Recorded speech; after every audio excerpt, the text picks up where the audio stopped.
மக்களே, welcome back. நம்மளோட big pass பயங்கர அதிரடியாக ஓடிட்டு இருக்கு. எப்படின்னு சொல்லலாம் அப்படின்னு பார்த்தீங்கன்னா, காலையில் மார்னிங் ஆக்டிவிட்டின்ற பேரில் ஏதாவது ஒரு சம்பவம் பண்ணுவார். அதாவது இன்டைரக்டாக ஒரு சம்பவத்தை கிரியேட் பண்ணி விட்ருக்காரு. அர்ச்சனா ஒன்று பெட்டியை தூக்கிட்டு போகணும், இல்லை நேம் டேமேஜ் ஆகணும், மக்களோட மைண்டை கொலாப்ஸ் பண்ணி விடணும் அப்படின்றக்காக பிக் பாஸும் ஒவ்வொரு சீசனையும் பார்த்து இந்த சீசன் பயங்கரமாக ப்ரிப்பேர் பண்ணி இந்த ஒரு டாஸ்க்கை வச்சுருக்காரு அப்படின்னே சொல்லலாம்.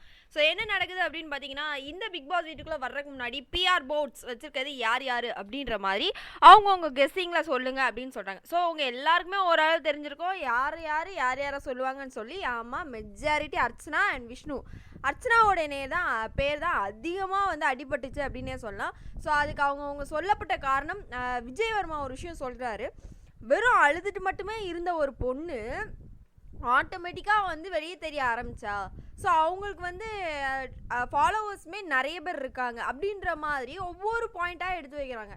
இல்லை எனக்கு புரியல, ஓவியா ரிலேட்டடாக வர்ற மாதிரி இவங்க வந்திருக்காங்க, ஆனால் ஓவியாக்கா பயங்கர ஃபேமஸ் ஆனாங்க அப்படின்ற மாதிரி அவர் ஒரு கம்பேர் பண்ணி ஒரு விஷயம் வந்து பண்ணார். ஸோ அது அக்செப்டபிள் இல்லைன்னு சொல்ல, கிட்டத்தட்ட ஓவியா ரேஞ்சுக்கு தான் அர்ச்சனாவும் வந்தாங்கன்னு வச்சுக்கோங்களேன். ஸோ அவங்க என்ன சொல்கிறாங்கன்னா, பிஆர் வச்சுட்டு தான் வந்திருக்காங்க அப்படின்ற மாதிரி நிறைய பாயிண்ட்ஸ் வந்து எடுத்து வைக்கிறாங்க. விசித்ரா அவர்கள் வந்து புக்கே க்ரியேட் பண்ணிட்டு வந்திருக்கா, ஒவ்வொரு சிலபஸாக வைக்கணும் அப்படின்ற மாதிரி. அவள் எந்தெந்த இடத்துல எப்படி ஆக்ட் பண்ணும். ஏன்னா முதல் வாரம் ரொம்ப டவுனாக இருந்தால், அதுக்கப்புறமா இப்போல்லாம் கண்டுக்கவே மாட்டேன், இவள் நிறைய அசிங்கப்படுத்துகிறாங்க, இருந்தாலும் கண்டுக்க மாட்டா அப்படின்ற மாதிரி பாயிண்ட் சொல்கிறாங்கன்னு வச்சுக்கோங்க. ஸோ இது எல்லாமே எனக்கு தாண்டி அது பூர்ணிமா ஒரு பாயிண்ட் சொல்கிறாங்க.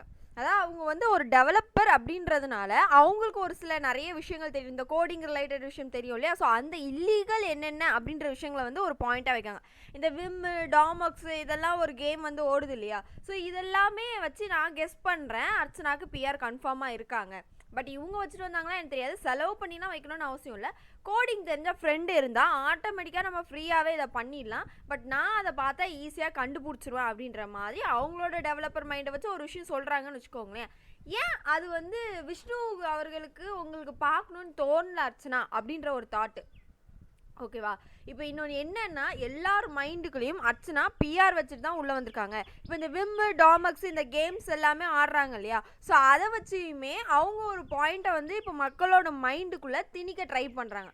ஸோ ஒருத்தனோட வெற்றி அப்படின்றது வந்து ரியாலிட்டிக்காக இல்லை, ஃபேக்காக. இப்போ போன டைம் வந்து அசீமோட வெற்றியை வந்து கிட்டத்தட்ட அப்படி தான் பேசினாங்க. அதே மாதிரி தான் இந்த தடவை பேசியிருக்காங்க. அதுவும் பூர்ணிமா ஃபுல் எக்ஸ்பிளேஷன் கொடுத்ததுக்கப்புறமா விஷ்ணு அவர்கள் அவங்களோட நேம் அது வந்து அடிபற்றக்கூடாதுன்றக்காக அப்படியே எல்லாத்தையும் அர்ச்சனா மேலே திருப்பின ஒரு விஷயத்தையும் நம்மளால் அந்த இடத்துல பார்க்க முடிஞ்சுது. அர்ச்சனாவுக்கு என்னென்னா, விசித்ரா அவர்கள் இப்படி சொல்லிட்டாங்களே, என்னை வந்து புக்கு கிரியேட் பண்ணிட்டு வந்திருக்கேன், ஆக்டிங்னு சொல்லிட்டாங்களேன்ற மட்டும்தான் அவங்களுக்கு கோமே தவிர மற்ற யார் சொன்னதும் அவசியம் இல்லை. பட் அவங்க அதான் சொல்கிறாங்க, நான் காசு சம்பாதிக்க தான் இங்கே வந்திருக்கேன், காசு கொடுத்துட்டு இங்கே வந்து நான் ஏன் அதை பண்ணணும் அப்படின்ற மாதிரி அவங்க வந்து பேசிகிட்டு இருக்காங்க. இன்னொரு பக்கம் அப்படின்னு பார்த்தீங்கன்னா, பூர்ணிமா அவர்கள் மாயாட்ட சொல்கிறாங்க, இந்த மாதிரி பிஆர் டீமை வந்து அர்ச்சனா காண்டாக்ட் பண்ணியிருக்காங்க, நிறைய பிஆர் டீமை காண்டாக்ட் பண்ணியிருக்காங்க. அதில் ஒருத்தங்க என்னோட ஃப்ரெண்டு, அவங்க என்கிட்ட சொன்னாங்க, நான் இவங்ககிட்ட கேட்கும்போது இல்லை நான் அவங்கள இது பண்ணலங்கிற மாதிரி சொல்லிட்டாங்க, நான் ஒர்க் பண்ணலன்னு சொல்லிட்டாங்க அப்படின்ற மாதிரி. ஸோ இவங்கெல்லாம் என்ன பதிவு பண்ண ட்ரை பண்ணுறாங்கன்னா, அர்ச்சனாவுக்கு பிஆர் டீம் இருக்குது, அவங்களோட வெற்றிங்கிறது வந்து ரொபாட்டிக் இதில் இருந்து தானே தவிர மக்கள்கிட்ட சப்போர்ட்ஸ் இல்லை அப்படின்ற மாதிரி சொல்கிறாங்க. அப்போது பார்த்துட்டு இருக்க கோடிக்கணக்கான மக்கள் வந்து முட்டாளா? அப்போது ஒவ்வொரு பர்சனுக்கும் வைக்கப்படுற ஃபேன் பேஸ் அப்படின்றதும் கிட்டத்தட்ட பிஆர் டீம் வச்சு தான் வச்சுக்கிட்டு இருக்காங்களா? அது என்ன அவங்களுக்குலாம் ரியலான சப்போர்ட்டர்ஸ் இருக்காங்க, அது மாதிரி அர்ச்சனாவுக்கு மட்டும் இப்படி இருக்காங்கன்னு சொல்கிறாங்க. ஆனால் மாயாவுக்கு இருக்கிறதுலாம் ஒரிஜினல்னு சொல்கிறாங்க. அது எப்படி அக்செப்டபிள்? மாயா எந்த அளவுக்கு அந்த என்டர்டெயின்மெண்ட் ஃபீல்டில் இருக்காங்க அப்படின்னு நம்ம எல்லாருக்குமே தெரியும். அதுக்கு தினேஷ் வேலிடாக ஒரு பாயிண்ட் கொடுத்தாரு. என்ன சொல்கிறாரு அப்படின்னு சொல்லி பார்த்தீங்கன்னா, அர்ச்சனாவுக்கு வந்து பயங்கரமான ஸ்குவாடே இருக்குது. ஸோ அவங்களோட ஃப்ரெண்ட்ஸ் சைட்லேருந்து அவங்கள பயங்கரமாக ப்ரொடெக்ட் பண்ண ட்ரை பண்ணிட்டு தான் இருக்காங்க. அதையுமே எங்களால் பார்க்க முடியுது. ஸோ இதை எப்போ அவர் பேசுகிறாருன்னா, அந்த இடத்துல பேசாமல் இந்த டாஸ்க் முடிஞ்சதுக்கப்புறமா விஷ்ணுக்கிட்ட தனிப்பட்ட முறையில் பேசிகிட்டு இருக்காங்க. ஸோ இவ்வளோ பெரிய சரௌண்டிங்ஸ் இருக்கக்கூடிய மாயாவை பற்றி பேசலை, சம்மந்தமே இல்லாத அர்ச்சனாவை பற்றி மட்டும் நீங்கள் பேசுகிறீங்கன்னா அப்போ வீக் யாருன்னு பார்த்து அடிக்கிறீங்களா அப்படின்றத இப்போ இந்த இடத்துல மெயினான ஒரு கேள்வியாக எனக்கு ஃபீல் ஆச்சு அப்படின்னே சொல்லலாம். ஸோ மொத்தத்தில் இவங்க சொல்ல வர்றது, அர்ச்சனா வந்து பிஆர் டீம் வச்சு தான் கேம் ஆடுறாங்க.